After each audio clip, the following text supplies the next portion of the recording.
En 3 ans, le marché économique a beaucoup changé. On le subit tous quand même. Et on le voit malheureusement aussi dans des faillites d'entreprises, des choses comme ça. Mais en tout cas, il faut vraiment aller vite et s'acclimater assez vite. Donc je sais pas si je ferais différemment, mais ça c'est mon conseil, il faut rester à l'écoute et pas faire l'autruche en fait.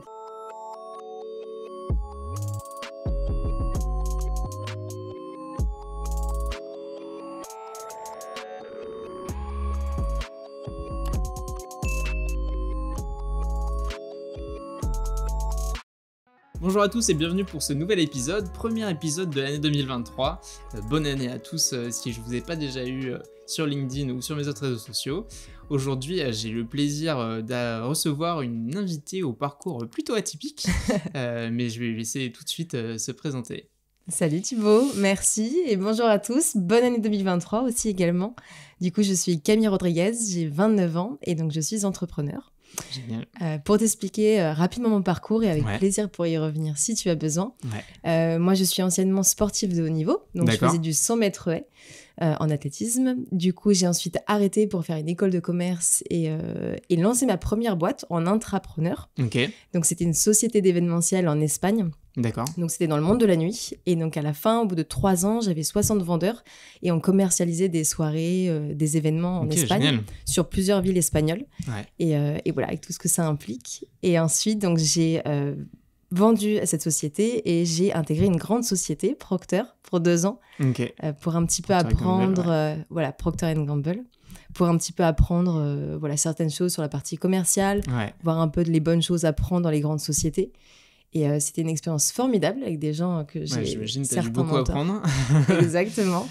Et du coup, au bout de 2 ans, j'ai quitté Procter pour lancer Sensaterra, dans laquelle je suis actuellement. Génial. Alors, le but, effectivement, de notre échange, ça va être que tu nous racontes l'histoire de Sensaterra, donc de sa genèse, un peu ce que vous allez faire demain, et puis après qu'on revienne sur ce que tu referais ou non si tu pouvais recommencer ce projet from scratch. Est-ce que tu peux nous dire d'où tu es parti, comment tu en es arrivé là? Alors, d'où je suis partie, je pense que j'ai une question en entretien. Alors, si vous passez des entretiens sur Sensaterra, vous pourrez déjà la préparer, mais c'est quel est ton plus grand rêve dans la vie ? Et c'est vrai que mon plus grand rêve à moi, c'était de monter ma société. Alors là, aujourd'hui, je recherche d'autres rêves, mais on en trouve toujours. Et donc, depuis le départ, je savais que je voulais faire ça. Donc, dans le monde de la nuit, ce que j'ai fait, et ensuite dans les boissons chaudes. Donc Sensaterra, c'est vraiment ça. Ça part d'une rencontre initiale, donc de Denis Fayolle. D'accord. Ça te parle ? Ouais, tout à fait. Donc Denis Fayolle, pour ceux qui peut-être connaissent pas encore, c'est donc un serial entrepreneur qui a monté La Fourchette et Mano Mano. Donc d'où sa réussite. Et aujourd'hui, qui a un système où vraiment il se base sur une femme entrepreneur et tous les ans, il monte une société sur une femme entrepreneur. Pourquoi une femme ? Parce qu'on n'est que 11% de femmes dans la tech. Donc ça permet vraiment de favoriser les femmes. Et du coup, on s'est rencontrés, on s'est dit, il y a un vrai fit de valeurs et on a envie de monter une boîte ensemble, ce qui s'est passé. Et donc de là, vraiment, l'aventure a commencé. On s'est dit, qu'est-ce qui nous motive ? Donc nous, c'est vraiment d'avoir un impact sur le monde, un impact positif au maximum.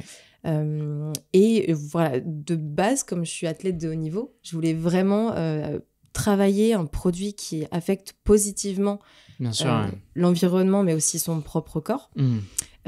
Et surtout qui impacte tout le monde. Voilà, quand j'étais chez Procter, j'adorais vendre des couches et des lessives, mais parce que tout le monde en a besoin, en fait. Sûr. Ouais, tout à fait. Je veux dire que peu importe ton niveau social, tu as besoin de couches, de lessives, de boissons chaudes. Tout le monde boit du café ou du thé tous les jours. Et donc, c'est parti de ça. Alors, je voudrais juste revenir sur ta rencontre avec Denis. Comment ça s'est passé ? Parce que je sais qu'aujourd'hui, il fait un peu des appels à candidature pour d'abord, effectivement, partir avec une femme, travailler sur le projet, on va peut-être y revenir, et puis après, chercher un co-CEO, donc un homme, pour avoir cette diversité et cet équilibre. Comment tu l'as rencontré ? Comment ça s'est passé ? Est-ce que c'est justement un process similaire ou comment ça s'est fait ? Alors, c'était un process similaire parce qu'il a beaucoup évolué dans ses process de recrutement, entre guillemets. C'était un petit peu par hasard. C'est ma meilleure amie qui m'a taguée sur son post. Je ne savais pas qui il était, mais pas du tout. D'accord. Il m'a proposé un café. J'ai dit pourquoi pas. J'adore rencontrer de nouvelles personnes, donc allons-y. Et il s'est avéré que justement, j'ai appris sur son parcours, je me suis présentée et il y a eu vraiment ce match de valeurs et surtout de volonté, voilà, d'impacter, de créer un projet et d'avancer comme ça. En tout cas, on était alignés sur vraiment le fait qu'il y ait plusieurs associés, qu'on veuille avoir un impact et qu'on veuille aussi avoir un projet qui soit européen et pas seulement franco-français. D'accord, ouais.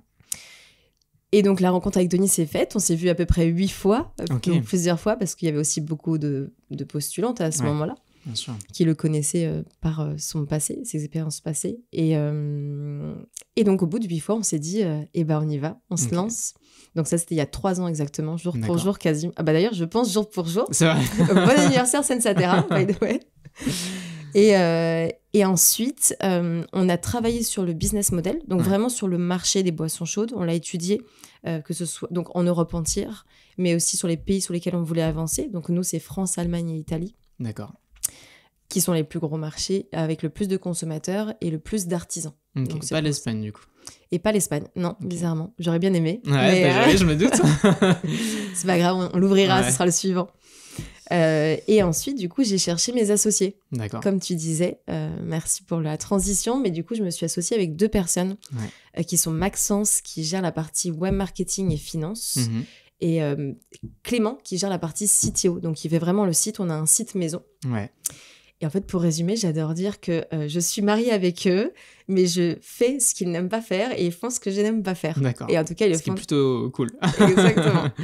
Même hormis ne pas aimer faire, je pense qu'ils sont juste excellents dans ce qu'ils font et j'espère être excellent dans ce que je fais. Ouais, bien sûr. Mais surtout, on a vraiment un fit de valeur encore. Je reviens sur ce point, mais c'était important pour moi de trouver des personnes qui sont peut-être très différentes dans les skills, dans les manières de travailler, mais par contre qui vont beaucoup se ressembler dans les valeurs, l'entente, l'ambition aussi et l'envie d'avancer ensemble. Bien sûr. Et la place de Denis dans tout ça ?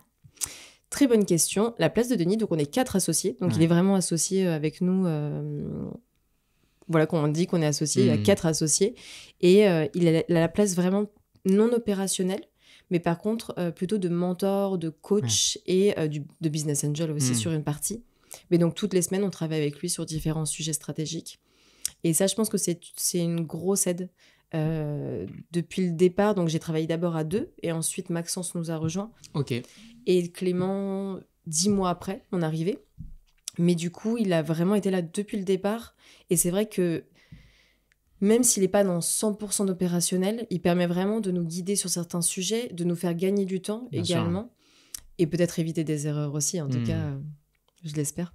Ouais, bah ça, de toute façon, c'est sûr. Même si parfois, on a beau le savoir, il n'y a rien de mieux que de le vivre et de se prendre le mur comme il faut pour une différence entre savoir et comprendre. Exactement. Et je pense que d'ailleurs, il nous laisse faire nos erreurs. C'est ce que j'aime aussi avec Denis par rapport peut-être... voilà, je ne connais pas le mentoring dans d'autres surfaces. Voilà, exemple, structure, mais structure, exactement.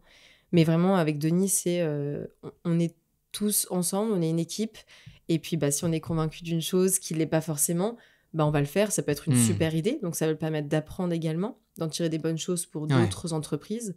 Mais voilà, si on se trompe, on s'est tous trompés. Ouais, mais c'est ça qui est génial. Exactement. Super. Donc, vous avez commencé il y a 3 ans, tu m'as dit. Ouais. Pour reprendre le fil de l'histoire, est-ce que tu peux un peu nous dire quelles ont été les premières étapes, le développement Est-ce que tout de suite, vous avez cherché à toucher donc, les 3 marchés que vous avez ouverts ? Est-ce que d'abord, vous êtes quand même concentré sur la France pour tester un MVP ? Est-ce que tu peux un peu nous raconter tout ça ? Alors, au départ, non, nous, on a choisi vraiment d'être tout de suite sur un niveau européen. D'accord. Donc, on a lancé l'Allemagne, l'Italie et la France, ce qui permet, je pense, je dis pas que toutes les entreprises doivent se lancer comme ça, mais en tout cas, si on a une ambition européenne, c'est assez pratique parce qu'en fait, on va apprendre à travailler en divisant notre travail par 3. Donc, on va vraiment inclure toutes les complexités du business d'un coup. Ouais. Alors que si on est français, donc forcément, on va mieux comprendre le système français. Là, on a justement tout de suite cherché à comprendre certaines problématiques de TVA, de choses comme ça, qui sont pas du tout faciles. Donc voilà, on est parti sur les 3 marchés. On a recruté aussi directement sur les 3 marchés. D'accord. Donc au bout de, comme je te disais, on s'est lancé en janvier. Maxence est arrivé en mai, Clément en octobre. Et en même temps que Clément, sont arrivés des premiers commerciaux, français, italiens et allemands, du coup. Donc on a commencé vraiment avec la partie commerciale. Donc ça, quand je dis commercial, en fait, c'était juste pour aller chercher des artisans. Pour expliquer un petit peu, Sensaterra, on commercialise vraiment des produits seulement d'artisans. Donc, on va chercher des cafés, des thés, des tisanes de qualité. Donc, on va vraiment faire attention à l'aspect provenance, composition des produits, manière de travailler par les artisans. Est-ce que c'est équitable ou non? Alors, bio, pas forcément, parce que les petits producteurs n'ont pas toujours les moyens de se payer des produits, le label bio, en tout cas. Et donc ça, c'est vraiment le travail de l'équipe commerciale, en tout cas l'équipe sourcing qui va vraiment chercher ces artisans, qui va tester les produits, qui va les intégrer sur la plateforme. Et donc ça a été le premier gros travail et on a été assez contents parce que lors de la sortie du premier site, comme tu as dit, MVP, donc la version 0 du site, en mars, donc en 4-5 mois, on avait déjà 200 artisans qui nous faisaient confiance. Donc sur les 3 pays, du coup. Donc, c'est un modèle B2B2C, du coup? Oui, si on peut l'appeler comme ça, exactement. On est plutôt une interface entre les artisans qui, eux, font un travail exceptionnel sur les boissons chaudes, sur le café, la torréfaction, l'assemblage des thés, etc., la sélection, et le consommateur final, finalement, qui cherche des bons produits.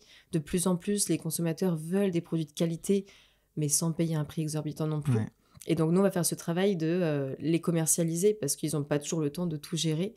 Donc, ils font ce qu'ils font super bien. Et nous, on les aide sur la partie vente, marketing en ligne, etc. Ouais. Alors, justement, une fois, donc, j'imagine que ça s'est fait en parallèle, mais que vous avez trouvé donc, on va dire les producteurs qui permettent de justement créer les produits que vous allez vendre. Pour la partie justement client, comment vous avez développé ça? Est-ce que vous avez ciblé quels sont un peu les personas un peu que vous avez visés en premier, etc. Comment vous avez fait ce travail-là et quelles ont été un peu les conclusions? Elle est assez intéressante, cette question, parce qu'on nous l'a posée, je pense, toutes les années de la boîte, incluant les investisseurs. Et j'ai peut-être une réponse qui n'est pas bonne, mais on n'a pas ciblé de persona. C'est rare, mais en fait, comme tout le monde consomme des boissons chaudes, on a surtout lancé un petit peu un coup de sonar en se disant, on lance une enquête, tout simplement, pour comprendre qui consomme des boissons chaudes. Et bon, alors je dis pas que les enfants de 10 ans vont venir acheter sur le site, mais en tout cas, entre 18 et 90 ans, c'est des personnes qui peuvent acheter. Alors bien sûr, on remarque des cibles un petit peu plus importantes au fur et à mesure de la boîte, mais on s'est pas dit on va cibler qu'une partie de la population. Et surtout qu'avec le Covid, le persona a changé en effet en plus. Mais vous auriez pu vous dire dans un premier temps, même si j'ai bien compris que vous avez quand même une volonté très forte, déjà de commencer sur le marché européen et donc faire un gros volume, vous auriez pu vous dire, bon, on va cibler des clients qui vont nous faire des grosses commandes, type justement des entreprises qui vont commander en grande quantité, avec des gros volumes, qui ont type PME et au-dessus pour avoir un grand nombre de salariés, plutôt que d'être de tous bords et des petits particuliers ou des petites boîtes, etc. quoi. Et donc aujourd'hui, il y a une tendance qui se dégage? Alors nous, on a vraiment lancé Sensaterra sur le particulier. De vraiment, toi, moi, n'importe qui peut commander sa machine à café, son thé en ligne. Et c'était vraiment l'idée, c'était de proposer des produits qu'on ne trouve pas en supermarché, qui soient de qualité et en direct d'artisans. Donc on s'est lancé sur les 3 marchés, sur les particuliers. Mais en fait, au fur et à mesure, on a très vite vu aussi des entreprises qui voulaient avoir ce genre de service. Et c'est pour ça qu'on a ouvert au bout d'un certain temps la partie entreprise qu'on est en train de développer également, beaucoup plus. Donc là, on met aussi un focus avec une nouvelle équipe sur la partie entreprise, hôtel et restauration. D'accord. Mais non, en effet, donc on a vraiment commencé avec la partie B2C, donc particulier, qui est la partie la plus dure quand même, parce que du coup, il y a plus de potentiel, mais aussi, c'est aussi plus dur à toucher. Et comme tu disais, c'est des plus petits paniers. Donc la complexité logistique et de frais, tout simplement, est plus importante. Mais je pense que ça nous a aidés parce que du coup, on a cette complexité, on sait la travailler et on a intégré ensuite la partie un peu moins complexe qui sont les entreprises. En tout cas, qui est différente. Je dis pas que c'est moins complexe, mais qui est différente avec des plus gros paniers. Et donc aujourd'hui, on a Sensaterra particulier et on a un deuxième site, Sensaterra professionnel et entreprise. Et donc, on a une équipe dédiée. Et aujourd'hui, on se tourne beaucoup plus vers les entreprises parce qu'aussi derrière, les employés sont des consommateurs finaux. Ça vous a peut-être permis aussi d'avoir éventuellement plus de feedback vu que c'est des particuliers. Ils vont peut-être plus prendre le temps de faire savoir leur satisfaction plutôt qu'un service d'une entreprise justement qui va collecter les avis et ça va être distribué avec plein d'utilisateurs, mais au final, c'est pas eux qui vont faire le retour, quoi. C'est éventuellement le support de l'entreprise et tout à fait. Quoi. Non, tout à fait. Et justement, avec, nous, on a mis en place un système de satisfaction client, mais aussi auprès des entreprises. Hein. Mais c'est vrai qu'on a connecté beaucoup de données sur nos cafés, sur nos thés, sur les machines, sur le service client aussi, tout simplement. Et aujourd'hui, on a une très, très bonne note. Donc, on est fiers de ça. On a une équipe qui est vraiment géniale et qui gère cette partie du feu de Dieu. Mais donc, oui, on a récolté plus d'avis. Et les entreprises... Les employés vont pas forcément penser à dire... ils vont penser à dire quand ils n'aiment pas le café. Donc ça, c'est sympa parce qu'on prend aussi des retours. Et notre différence, par contre, Sensatera versus les concurrents pour les entreprises, c'est qu'on met des machines adaptées, mais on va essayer de mettre peut-être parfois des plus petites machines à grains, donc pas de capsules aluminium. Et on va proposer des cafés de qualité, mais différents. Donc on peut avoir une machine avec un café artisanal italien, un café avec un café artisanal français. Et en fait, tous les employés, du coup, vont pouvoir trouver le goût qui leur plaise. D'accord. Et aujourd'hui, ça ne se fait pas sur le marché. Ils n'ont pas le choix. C'est le café qui est là et c'est tout. Donc, nous, on veut s'adresser à tout le monde et que tout le monde soit content de boire un bon café ou un bon thé le matin. Quoi. Alors, j'ai une question parce que c'est vrai que le marché de la food et surtout, on va dire, tous les marchés qui ont de la supply, ça peut être vite compliqué. Vous travaillez avec des tierces personnes. Est-ce que vous faites le stockage? Est-ce que c'est eux qui envoient en propre? Comment ça marche à ce niveau-là? Tu mets les pieds dans le plat. C'est la grande question parce qu'on était marketplace au départ, donc forcément, c'était la grande question initiale. On a beaucoup évolué sur le sujet de la logistique. C'est quand même le gros sujet de l'entreprise, bien sûr, de toutes les entreprises marketplace ou e-commerce. On va dire qu'on a un modèle hybride. D'accord. Il y a des modèles Alors, ce qu'on veut, c'est que ça soit du café fraîchement torréfié ou du thé fraîchement préparé. Donc, on veut vraiment que ça soit expédié, quasiment torréfié le matin et expédié l'après-midi. Donc, au maximum, on essaie que ça parte de l'artisan. Et sinon, on respecte une chaîne de torréfaction et de conservation très, très courte. D'accord. Pour que tu puisses avoir 100% des arômes dans ton café. Parce qu'il y a plus d'arômes dans le café que dans le vin, pour les amateurs. Et du coup, pour d'autres parties, on va avoir un aspect un petit peu stockage. Vraiment sur certains produits qui sont un petit peu clés où justement on a été chercher une satisfaction client à 100%. Et ça nous permet de maîtriser la chaîne de valeur en entier en fait. Ce qui est intéressant effectivement, c'est que souvent c'est le stockage qui coûte cher plus que le delivery. Là, vu que c'est quasiment produit vendu, enfin produit dans le sens ça vient d'être produit et vous le vendez directement, donc effectivement c'est super intéressant, mais il doit y avoir... Alors attention, le stockage est moins cher en ce moment que les frais de port, hein. Avec la crise actuelle des frais de port, c'est vrai, mais ça peut être vite cher d'avoir de l'immobilier, entre guillemets, des hangars, surtout que parfois, pour payer moins cher, ça nécessite d'être dans le centre de la France, ça marche pas mal. Il y a beaucoup de hangars, beaucoup de stockage. Il y a de la place. Parce que il y a de la place et en plus, c'est un hub, c'est bien. C'est au milieu de la France, ça permet de distribuer. C'est vrai. Je maîtrise beaucoup moins pour le marché italien et allemand, mais effectivement. Après, sur cette partie stockage, si je peux vous donner un petit conseil au passage, on a fait beaucoup d'études de marché et c'est vrai que nous, on a choisi d'externaliser cette partie. En tout cas, pour le moment, on est une jeune entreprise quand même. Et voilà, donc il faut bien faire attention où est-ce qu'on externalise et à qui. Mais on a trouvé un partenaire qui est plutôt efficace et finalement, c'est leur métier, donc ils le font beaucoup mieux que nous.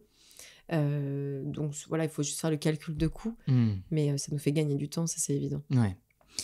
Alors, j'ai bien compris que c'est un business, on va dire, dans le monde des boissons chaudes, particulier en dehors de ce que peut proposer par exemple Nespresso, qui ne fait pas de thé a priori, je crois pas, exclusivement du café, un peu de chocolat, mais c'est à part, minime, et d'autres marques comme ça. Alors oui, c'est pas le même produit, oui, c'est pas les mêmes vertus et c'est probablement peut-être moins éco-responsable, etc. Mais toujours est-il qu'il y a beaucoup d'utilisateurs qui vont aller vers ces marques-là. Comment vous avez fait un peu pour tout simplement vous démarquer et un peu justement gratter des parts de marché sur ce business qui marche beaucoup sur la com. C'est vrai. Donc quelle était un peu votre stratégie? Est-ce que vous avez fait? Déjà, je pense que quand on lance une entreprise, c'est important d'étudier le marché. Ça paraît évident, mais il faut vraiment aller creuser et en fonction de l'ambition aussi qu'on a, enfin de là où on veut s'étendre, il faut quand même prendre un marché qui soit assez grand. Donc nous, ce qui est bien, c'est qu'il y a plein de gens qui consomment. C'est un marché en croissance. Et c'est un marché énorme, du coup, à la fin. Donc, j'aime bien toujours dire, je préfère avoir une petite part d'un gros gâteau qu'une énorme part d'un tout petit gâteau. Mais pour le coup, c'est un énorme gâteau. Donc oui, il y a plein d'acteurs. Mais en fait, il y a de la place pour d'autres acteurs. Et tant mieux qu'il y ait d'autres acteurs parce que finalement, ça veut dire qu'il y a des choses à faire. S'il y avait personne, je me serais dit, oh, il y a un risque là pour le coup. Bien sûr. Mais on pourrait se dire qu'un aussi gros géant comme Nespresso peut cannibaliser toutes les ventes. C'est vrai. Alors, après, il y a quand même eu une grosse transition écologique, tu l'as mentionné juste avant. Mais du coup, nous, par exemple, sur la partie capsule, on ne vend pas de capsules aluminium. On vend comme quelques capsules, parce qu'on a des demandes, mais qui vont être compatibles Nespresso en home compost si possible. En tout cas, vraiment compostable, biodégradable, recyclable. Donc parfois, c'est fait juste en matériaux végétaux, tout simplement, avec du café artisanal à l'intérieur, pour vraiment un prix similaire, voire moins cher. Donc on a vraiment pris des parties pris, alors qu'on aurait pu vendre Nespresso, et je pense que ça aurait très bien marché aussi. Bien sûr. Après, il y a de la place pour tout le monde. Aujourd'hui, je me rends pas compte de leur part de marché pour certains acteurs. Mais en tout cas, la plupart des acteurs sont en croissance, c'est qu'il y a une raison. Les gens consomment plus de boissons chaudes. Donc, on doit tirer notre épingle du jeu. Je pense que nous, là où on s'est mis, c'est vraiment sur la partie... Par rapport aux acteurs, en tout cas, allemands, italiens et français, c'est qu'on fait des machines, comme les autres. Par contre, on va faire vraiment des produits qu'en direct d'artisans. D'accord. Donc, les personnes qui vont acheter une machine vont aussi acheter chez nous parce qu'elles aiment bien le concept de Sensatera avec l'aspect local, sélection d'artisans, on sait d'où ça provient, contrairement à d'autres grandes marques où voilà, le prix peut être similaire ou un petit peu moins cher, mais on n'a pas ce côté artisanal. Les machines, c'est de l'ingénierie Sensatera ou c'est des partenaires ou... Non, c'est des partenaires. On a vraiment, on s'est posé la question, mais je ne sais pas faire une machine. C'est autre chose, quoi. Le hardware, c'est un métier. Hein. Voilà. Mais ça revient même comme la logistique, finalement. C'est pas mon métier et il y en a qui le font très bien. Comme les artisans finalement. Je pourrais faire mon propre café et potentiellement gagner plus d'argent. Mais certains le font très bien et justement c'est ce que j'ai décidé de faire, c'est de mettre en avant ces gens qui font très bien leur métier. Et pour les machines, il y a plein de gens qui font des super machines à grains, à filtre ou tout type de café. Et donc on commercialise ces marques. Donc on les sélectionne et on les commercialise. Alors, tu parlais de capsules, c'est intéressant. Je fais une petite pub au passage. Une pub pour ceux qui l'ont vu passer. Attention à la pub. Hein. Ouais, non, c'est pas vraiment une pub, mais c'est plus pour un projet. Ceux qui l'ont vu, qui veut mettre mon associé récemment, il y a Capsme qui est passé. Alors, donc, c'est des capsules réutilisables et j'en suis d'autant plus sensible parce qu'un des cofondateurs, c'est un Gazar, donc Cocorico. C'est un de nos partenaires d'ailleurs. C'est vrai, génial. Voilà. Donc, trop cool. Et donc, il y a Anthony Bourbon qui les a rejoints et ils vont faire Tout à fait. Des choses chouettes. Et ça, c'est le genre de produit qu'on adore. C'est des capsules réutilisables, donc pas compostables. Elles n'ont pas une seule utilisation. On l'utilise plein de fois. Et donc, ça, on l'a mis en avant. On en avait plusieurs différentes et on adore ce genre de projet. Globalement, est-ce que entre les trois marchés, vous avez eu des difficultés plus que pour un autre à monter en puissance, aussi bien à trouver des collaborateurs, enfin des producteurs, que des clients comment vous êtes adapté? J'imagine que c'est pas les mêmes cultures, peut-être pas les mêmes usages. Comment vous avez fait face à tout ça? Alors, je vais répondre avec une autre réponse. Je pense que le plus dur, c'est le management de people. Parce que comme tu l'as dit, c'est la partie culturelle. Et c'est vrai que... alors, j'avais déjà managé des personnes en Espagne, donc pas mal de monde, mais c'était beaucoup de Français. J'avais quelques Italiens, quelques étrangers. Mais majoritairement, c'était des Français. Et on a quand même notre propre caractère, notre propre culture. Et du coup, non, sur la différence entre les trois marchés, elle est énorme en termes d'artisans et en termes de consommateurs. Mais je pense que ça, on a su la cibler assez vite. Enfin, on la comprend assez vite. Mais aussi grâce aux people qui nous ont rejoints dans l'aventure. Tout simplement, ils ont découvert des choses, ils nous les ont remontées. Et on s'est très vite adapté, je pense. Est-ce qu'il y a des marchés qui vont moins vite que d'autres? Oui, ça c'est évident. Je pense que dans tout type d'entreprise, il y a des marchés qui tirent et d'autres qui sont un petit peu plus lents ou qui mettent un temps différent à démarrer. Mais nous, les trois sont importants et ça, c'est plutôt un bon point chez nous. Les trois marchés tirent la croissance et ils font partie du business. Mais oui, comme je te disais, c'est la partie culturelle.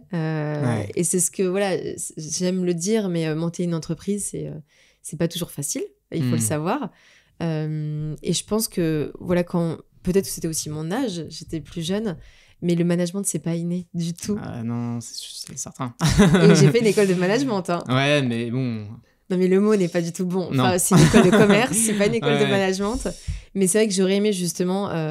voilà, une de tes questions, c'est qu'est-ce que tu referais. Mais j'aurais aimé qu'en école de commerce, justement, on nous forme plus au management parce que c'est compliqué, mais il y a des conseils qu'on peut donner. Ouais, il y a des conseils, mais alors, pour aussi avoir eu la chance de faire du management, clairement, c'est pas quelque chose qui s'apprend, c'est quelque chose qui se vit. Parfois dans la douleur. Ouais, parfois dans la douleur. Mais t'as beau lire tous les conseils, alors c'est bien, c'est une base, parce que t'as une base de travail, tu vais mettre ces choses en place, etc. Ça te donne des idées, tu peux le monitorer, tout, c'est bien. C'est mieux que de partir de zéro. Mais ouais, c'est passionnant, mais c'est compliqué. Voilà, c'est ça. Mais c'est ça. Après, il faut aimer. Hein. Je sais qu'il y a beaucoup de gens autour de moi qui disent de plus en plus... Ah non, mais moi, je travaille à fond, mais tout seul. Ouais. Et je peux le comprendre. Moi, c'est vrai que les gens me passionnent. Donc, j'ai toujours aimé manager. J'ai les plus grosses équipes dans l'équipe. On s'est répartis aussi les rôles comme ça. Mais du coup, c'est vrai que quand on lance une société, voilà, qu'on n'a pas tous les types de management et qu'en plus, on a des pays différents. C'est clair. On fait face à des cultures différentes. Il faut vite le comprendre. Il faut vite s'adapter. Et c'est vrai qu'au départ de la boîte, j'ai pu voir certains comportements comme... Parfois, ça me heurtait vraiment, presque des manques de respect dans certains cas. Vraiment, je l'ai pris comme ça. Alors qu'avec le recul, et c'est bien, ça veut dire que j'ai grandi, mais on se rend compte qu'en fait, c'est peut-être aussi des différences culturelles et que c'était pas quelque chose de méchant sur le coup. En tout cas, j'espère pas. De l'incompréhension. Voilà, de l'incompréhension tout simplement. Et je pense qu'avec le temps, et ça, il faut juste du temps. Aujourd'hui, au bout de 3 ans... il y a vraiment des choses, j'en rigole plus qu'autre chose, alors qu'au départ, j'en rigolais pas du tout. Hein. Ouais, t'as une anecdote à nous partager ? Ah non, mais j'en ai plein. Hein. Ah si, une qui est très drôle quand même, mais je devrais pas la dire, mais on a 1 ou 2 stagiaires qui nous ont mis dans une salle avec les 4 associés. Donc, qui a envoyé un meeting associé. Alors, du coup, je suis pas contente de mon salaire. C'était un recrutement de stagiaires contre les associés. C'était assez marrant parce que je me disais, mais j'aurais jamais fait ça, en fait. Mais voilà, c'est des manières de faire et... Je pense qu'avec le recul, la personne s'en voulait, mais sur le coup, vraiment, on reste bouche bée, on se dit, mais c'est marrant de faire ça comme ça. Est-ce que c'est vraiment en train d'arriver ? Ouais, j'ai dû manquer quelque chose là. Ouais. Mais j'en ai plein des anecdotes. Plein. Bon. Ça me revient, je te dirais. Ouais, impeccable. Donc j'ai cru comprendre effectivement que vous étiez en train de recruter plutôt en force avec des profils un peu différents. Si tu veux un peu en parler, justement. Oui, on recrute. N'hésitez pas, si vous êtes motivé, rejoignez Sensatera. Non, je pense que oui, on recrute. Alors en masse, je dirais pas en masse non plus. Hein, non. Mais on recrute en effet. Proportion gardée. Exactement. On recrute des talents. Alors c'est important pour nous aujourd'hui. Merci mon équipe Sensatera parce qu'on a mis du temps à trouver vraiment les bonnes personnes. Et quand je dis les bonnes personnes, c'est pas forcément des gens qui avaient de l'expérience, mais des gens vraiment passionnés, motivés et impliqués. Et finalement, c'est grâce à l'équipe Sensatera, c'est grâce à eux tous qu'on arrive à faire ce qu'on fait aujourd'hui. Et donc, encore une fois, je les remercie. Mais c'est ce qu'on cherche. Aujourd'hui, on cherche des gens qui vont avoir de l'expérience ou non, parce que je pense qu'il y a des choses qui s'apprennent en cours de route. Et on l'a vu dans le passé, on a eu des top performers qui n'avaient jamais fait de vente, par exemple. Mais par contre, on cherche des gens qui ont les mêmes valeurs. Donc, nos valeurs, c'est le team spirit, le challenge et la confiance. D'accord. Donc faut aller plus loin, faut pas avoir peur de travailler, mais par contre on communique, on est une équipe soudée, on s'entraide. Confiance en projet, en soi, en tout. En fait, ça va vraiment être en soi, dans le projet évidemment, dans les managers, donc on attend qu'ils nous fassent confiance et nous on va leur faire confiance dès le premier jour. Et ça c'est important parce que qu'ils soient stagiaires ou jusqu'à CDI, ils vont avoir des responsabilités et on fera même pas la différence quasiment de step, ou je sais pas comment tu dirais, de différence de niveau, quoi. Et donc, donc on va leur faire confiance, mais pour ça, on met du temps à recruter, on passe beaucoup de temps sur le recrutement. C'est clé. Je peux pas dire que c'est le plus important, mais pas loin. Mais du coup, parfois, ça prend du temps, ça prend de l'énergie. Mais aujourd'hui, on a atteint vraiment un stade où on est ravis, on a une super équipe, et donc on veut garder ça. Mais donc oui, on recrute, et si vous projetez là-dedans, vous êtes motivé, résilient et vous n'avez pas peur de vous adapter parce qu'on reste une petite structure, donc il y a tout à faire.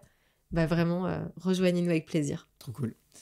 Tu vois, j'ai David Henry qui a fondé Exotray, qui est une boîte de logistique spatiale, et il m'a dit mon premier asset, c'est ma team. Mais bien sûr. Donc, c'est clair. Mais je pense que pour toute entreprise, c'est le cas. Hein. Ouais, bien sûr. Enfin, ceux qui le disent pas, je pense qu'ils ont tort, mais Ouais, ou qu'il y a nous, aujourd'hui, c'est le des... premier. où c'est compliqué. Voilà. Bon, je ne Mais- jugerai pas. non, Mais en non. tout cas, nous, notre première asset, c'est l'équipe. Ouais. Et d'ailleurs, c'est ce qu'on leur a dit qu'on a réussi la deuxième levée de fonds, mais c'est les investisseurs n'ont pas acheté cette fois-ci que les associés. Bien sûr. Ils ont juste acheté toute l'équipe. C'est clair. Donc voilà. Donc je vous aime, mon équipe.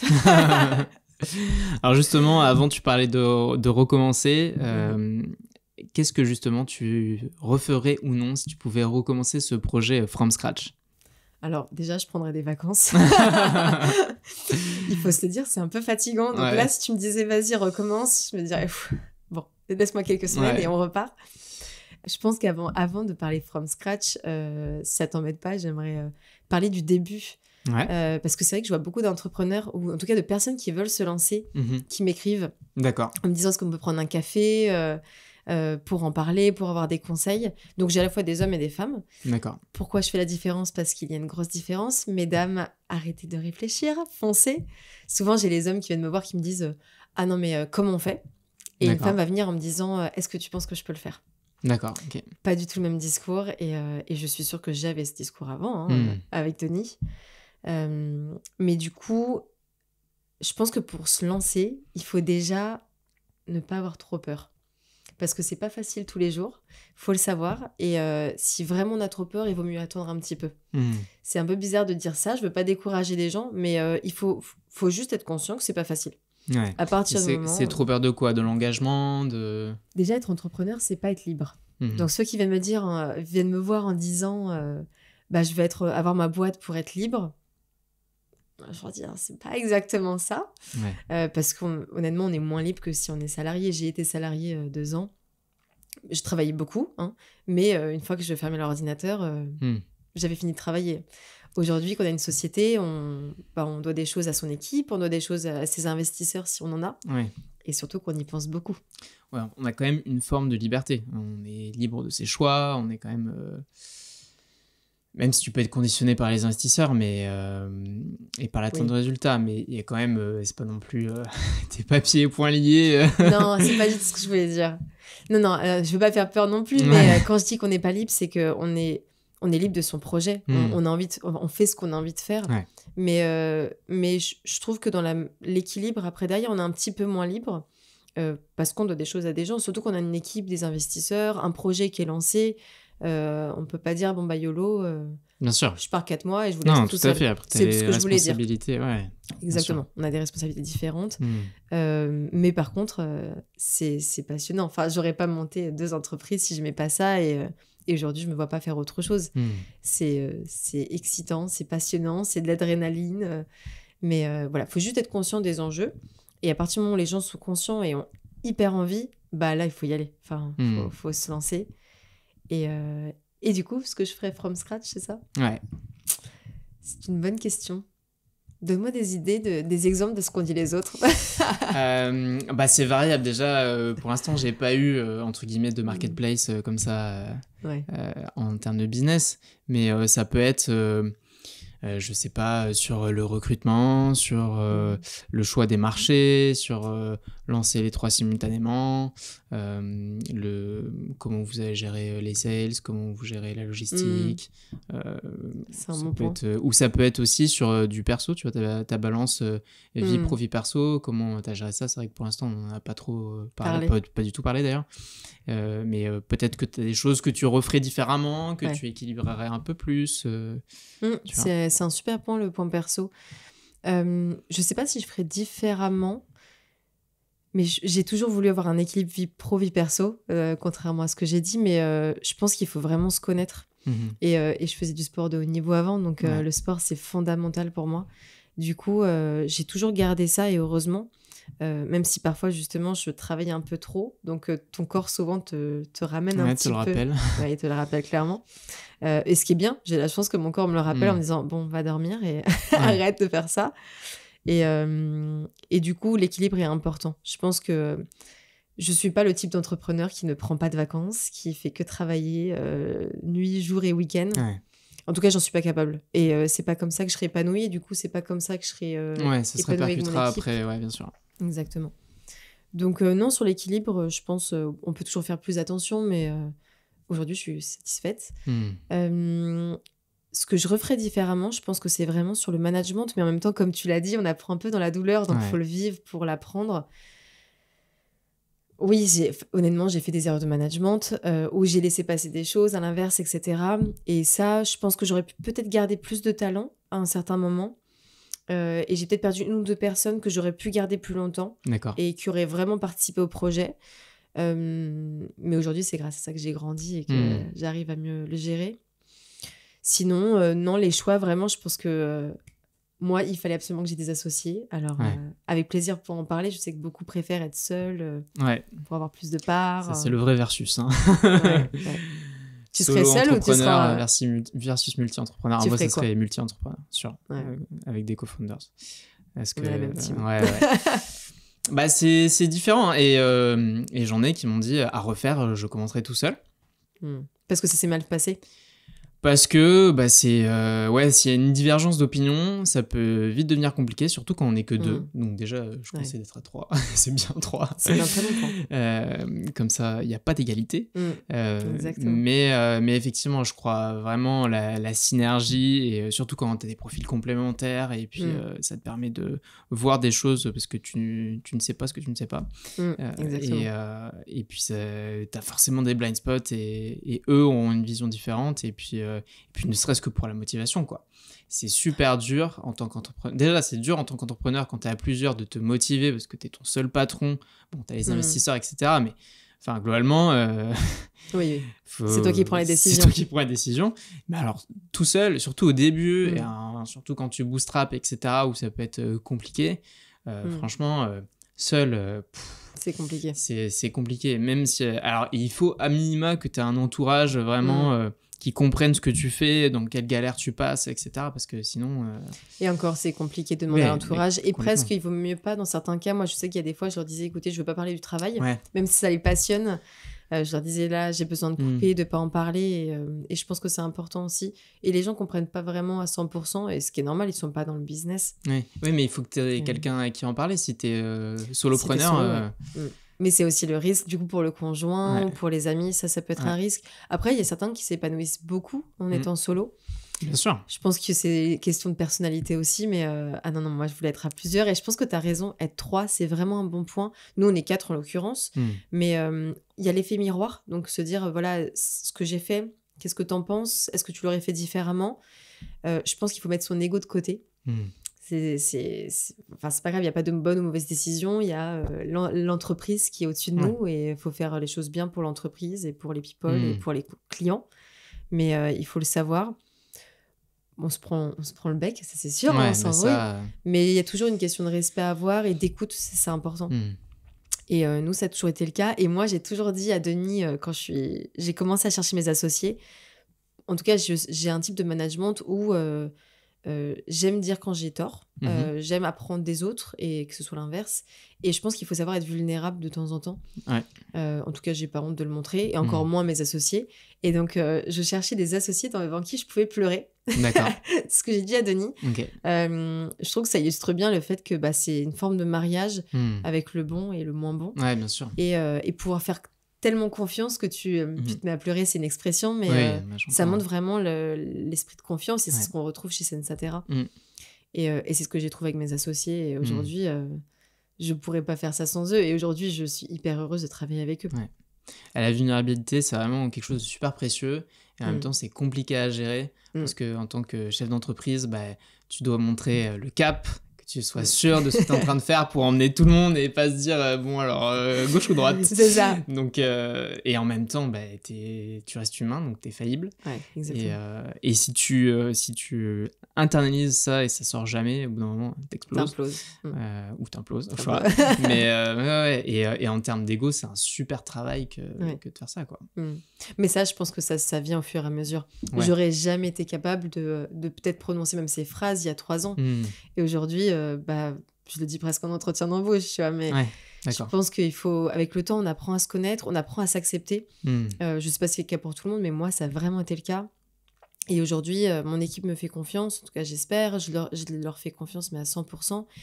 Et oui, ça m'est arrivé d'être hyper vulnérable devant eux, de leur dire les choses de manière très honnête. Après, je pense qu'il faut toujours faire attention, il faut mettre les formes. Ouais. Et aussi, il faut savoir que c'est des personnes qui sont salariées, mine de rien, hein, et du coup, qui sont pas capables de gérer le même stress qu'on peut gérer. Donc, il faut aussi les protéger, en fait. C'est plutôt Bien positif. sûr. C'est, voilà, il y a des choses qui peuvent aller très bien, d'autres moins bien. Il faut savoir partager les victoires. Ouais. Par contre, les moments de stress, on peut le communiquer, mais faut le faire de la bonne manière et sans leur se dire bon je décharge mon stress sur eux et puis ça ira mieux, quoi. Bah, à mon sens, c'est le rôle du manager, hein, c'est d'encaisser d'encaisser ça, de essayer d'être le plus transparent possible, mais sans non plus c'est vrai. provoquer la panique. Non, mais c'est important parce que effectivement, on a eu plein d'exemples d'entrepreneurs qui sont vraiment restés dans leur délire entre guillemets, et puis en fait ils se rendent pas compte et ils sont allés droit dans le mur, et sauf qu'ils ont emmené tous les employés avec eux. Et, c'est ça. Voilà. Et je pense que on a déjà eu ce feedback chez Sensatera, mais on est très transparent, on fait des meetings tous les mois avec tous les chiffres de la société. Certains peuvent peut-être moins aimer parce que voir tous les chiffres, ça peut aussi dans certains cas faire peur, mais on sait les expliquer, on sait toujours donner un plan d'action derrière. Ça, c'est quelque chose que j'aime bien, donc ça rassure en fait, parce qu'on se dit bon on veut faire ça et puis nickel, quoi. Et autre chose que j'aime bien dire en entretien, je sais pas si d'autres entrepreneurs le font et j'aimerais bien savoir, mais je ne suis pas manager, je suis entrepreneur. Alors oui, je manage des gens, mais il faut pas l'oublier. Je pense que c'est important de le dire en entretien, parce qu'aujourd'hui, il y a des personnes que je manage en direct, parfois même des stagiaires. Et un manager va manager un département. Donc, il va être plus expert de son département, il aura plus de temps pour ses people. Moi, aujourd'hui, j'ai plusieurs départements et c'est ma société, mine de rien. Donc, je pense qu'il faut aussi être honnête. Et ça passe par l'entretien d'embauche dès le départ. Dire, est-ce que ça te va ? Est-ce que c'est pas quelque chose qui va te stresser ou te faire peur, ou au contraire que ça va t'exciter ? Et ça, maintenant, je le dis à chaque fois. C'est bien. C'est important de poser les bases dès le début et savoir dans quoi on va s'engager, quoi. C'est ça. Les gens qui viennent, par contre, ils viennent à 1000%. Et ça, c'est super. Ouais, non, j'imagine. Génial. Écoute, est-ce que tu vois autre chose que tu aurais refait différemment, ou que tu ne ferais pas, hein, d'ailleurs ça peut être dans un sens comme dans l'autre. Je pense qu'on a toujours essayé de suivre quand même son instinct, de suivre le marché. Je referais différemment. Après, il y a des choses qu'on ne peut pas toujours voir en avance, mais il faut quand même bien écouter le marché. En 3 ans, le marché économique a beaucoup changé. On le subit tous quand même. Et on le voit malheureusement aussi dans des faillites d'entreprises, des choses comme ça. Mais en tout cas, il faut vraiment aller vite et s'acclimater assez vite. Donc, je ne sais pas si je ferais différemment, mais ça, c'est mon conseil. Il faut rester à l'écoute et pas faire l'autruche, en fait. Il faut vraiment essayer de se dire, là, ça va bien, super, on avance dans quelle direction ? Là, le marché va beaucoup moins bien. Et il ne faut pas se dire, on attend que ça passe. Donc là, nous, par exemple, on active des plans comme beaucoup de structures en se disant... qu'est-ce qu'on fait ? Puisque la situation a changé, on ne peut pas, nous, rester dans un cap différent. Bien sûr.